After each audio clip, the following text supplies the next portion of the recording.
ఆదిత్యాయ నమః.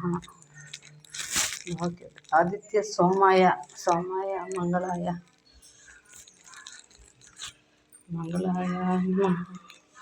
బుధాయ గురు శుక్ర శనిచ్చరే రాహుకేతవే నమః. శుక్ర ఆదిత్యుడు అంటే సూర్య భగవానుడు, సోముడు అంటే చంద్రుడు, శుక్రుడు అంటే రాక్షసుల యొక్క గురువు, శనియుడు అంటే ఆ సూర్య భగవానుడి యొక్క కుమారుడు, మంగళాకారుడు చంద్రుడి యొక్క కుమారుడు, రాహువే కేతవైన రాక్షసు గుణంగా రాహుకేతువులు. ఆదిత్య స్తోత్రాన్ని మనం పఠిస్తాం.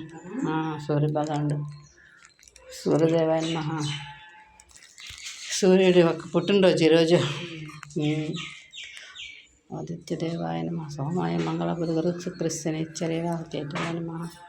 ఆదిత్య స్తోత్రాన్ని పఠిస్తూ సూర్య భగవాన్ని స్థితించినట్లయితే మన కష్టాలన్నీ తీరుతాయి. ఓం నమః శివాయ, ఓం నమః శివాయ, ఓం నమః శివాయ. సూర్య భగవానుని బ్రహ్మ విష్ణు పరమేశ్వరులు ముగ్గురు కలిపి సూర్యుని ప్రతి మనిషి చేసి పాపపుణ్యాలకు సాక్షిభూతుడే అన్నాడు సూర్య భగవానుడు. ఏ మనిషి అయినా చేసిన పాపపుణ్యాలకి భగవంతుడు నియమించిన సాక్షిభూతుడైన సూర్య భగవానుడు. ఓం నమః శివాయ, ఓం నమః శివాయ, ఓం నమః శివాయ.